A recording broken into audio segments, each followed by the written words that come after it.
दोस्तों आपको पता होगा बिहार चुनाव के बाद से ही चुनाव आयोग की तरफ से हमारे देश के जो कई राज्यों में एसआईआर प्रक्रिया करवाई जा रही है, तो इसके चलते बीएलओ पर काफी ज्यादा प्रेशर देखने को मिल रहा है। और देखिए इस पर एक चौंकाने वाली खबर आ रही कि बीते 19 दिन के अंदर अंदर 6 राज्यों में 15 बीएलओ की मौत हो गई। इसी एसआईआर अभियान के दौरान गुजरात और मध्य प्रदेश में 4-4, पश्चिम बंगाल में 3, राजस्थान, तमिलनाडु और केरल राज्यों में 3 मौतें और हो गई। देश के कुल 12 राज्यों और केंद्र शासित प्रदेश में अभी एसआईआर यानी स्पेशल इंटेंसिव रिवीजन जो अभियान चल रहा है, इस बीच बीएलओ यानी बूथ लेवल अफसरों की मौतें चिंता का कारण बन गई हैं। अब इन मौतों के पीछे क्या कारण है? कुछ तो चुनाव आयोग की तरफ से जो वर्किंग प्रेशर है वो भी बताया जा रहा है, क्योंकि कई जगहों पर बीएलओ ने अपनी खुद की जीवन लीला समाप्त कर ली। जैसे पश्चिम बंगाल में एक महिला बीएलओ ने भी ये कदम उठाया। मध्य प्रदेश के भोपाल में 2 बीएलओ को हार्ट अटैक के बाद अस्पताल में भर्ती कराया गया। तो इन बीएलओ के मृतकों के परिजनों ने ज्यादा काम और लक्ष्य पूरा करने के दबाव को ही मौत का कारण बताया है। बंगाल में तो इस तरह का दूसरा मामला देखने को मिला और अब तक 3 बीएलओ की मौत हो चुकी है। इसके अलावा भी राजस्थान, गुजरात समेत अलग अलग राज्यों में बीएलओ की ये जान गई है।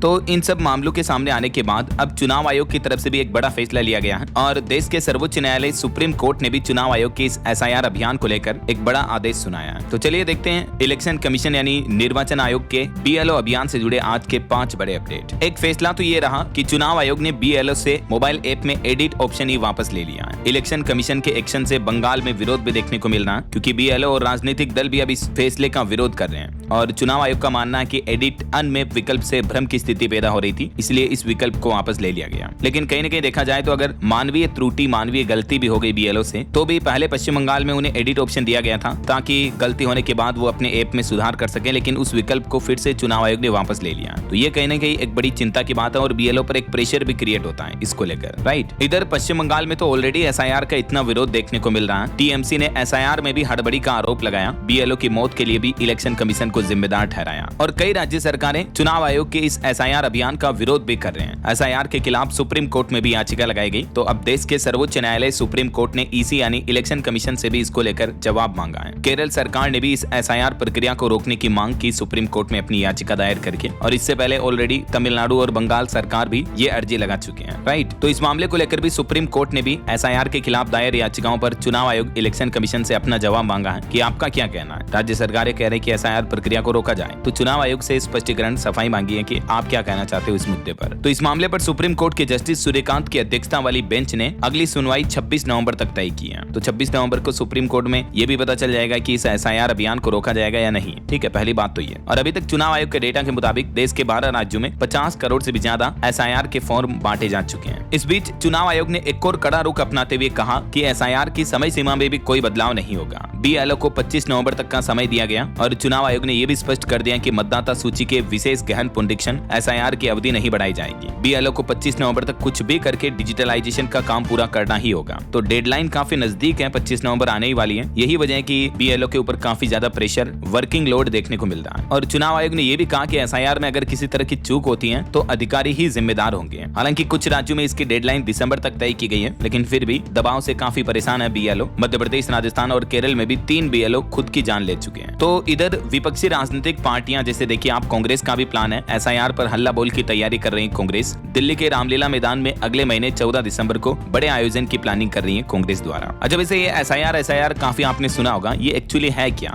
एसआईआर का फुल फॉर्म है स्पेशल इंटेंसिव रिवीजन, यानी जो मतदाता सूची, वोटर लिस्ट है, उनका एज ए रिवीजन किया जा रहा है। ये एक तरह की चुनाव आयोग की प्रक्रिया है, इससे वोटर लिस्ट को अपडेट किया जाता है। क्योंकि जैसे कुछ जो लड़का लड़की 18 साल से ज्यादा उम्र के बड़े हो गए हैं, तो उन्हें नए वोटर्स के रूप में जोड़ा जाएगा वोटिंग लिस्ट में, ठीक है। कुछ ऐसे लोग हैं जिनकी मौत हो चुकी है या जो लोग दूसरी जगह शिफ्ट हो चुके हैं, तो उनके नाम पर्टिकुलर उस जगह से वोटिंग लिस्ट से हटाए जाएंगे। उस पोलिंग बूथ एरिया में उनके नाम फिर नहीं रहेंगे। तो यही नाम, न्यू नाम ऐड करना और कुछ एग्जिस्टिंग नाम को डिलीट करना, रिमूव करना, ये प्रोसेस ही एसआईआर प्रक्रिया है। कुल मिलाकर वोटिंग लिस्ट अपडेट की जाती है इसमें। इसके अलावा वोटर लिस्ट में अगर किसी के नाम, पता, एड्रेस वगैरह में कुछ गलतियां हैं तो उन्हें भी ठीक किया जाता है। बीएलओ घर घर जाकर खुद फॉर्म भरवाते हैं। इसका मकसद ये है कि कोई भी योग्य वोटर लिस्ट में ना छूटे और कोई भी अयोग्य मतदाता सूची में शामिल ना रहे। तो यही चुनाव आयोग का प्लान है दोस्तों, और इसीलिए ये एसआईआर की प्रक्रिया करवाई जा रही है देश भर के अधिकतर राज्यों में, जिनमें 2026 में विधानसभा चुनाव होने हैं। बाकी के राज्यों में फिर आगे जब भी चुनाव होंगे तब करवाई जाएगी। और एक और महत्वपूर्ण बात आपको बताना चाहूंगा कि एसआईआर फॉर्म भरने वाले लोग जरा अलर्ट रहें। बीएलओ आपसे किसी भी तरह का ओटीपी नहीं मांगते हैं। चुनाव आयोग ने देश के आम नागरिकों को सूचित करते हुए कहा कि पर्सनल जानकारी किसी को ना बताएं। और अगर आपसे कोई बीएलओ या एसआईआर के नाम पर कोई आपसे ओटीपी वगैरह या पर्सनल डिटेल्स मांगता है, जैसे आपके आपके Aadhaar card number, OTP, PAN card number, bank account details, ATM number वगैरह, तो तुरंत आप थाने में शिकायत करें। ये देख सकते हैं आप, अभी एक दिन पहले ही छत्तीसगढ़ कार्यालय मुख्य निर्वाचन पदाधिकारी की तरफ से भी इस संबंध में नोटिस जारी किया गया।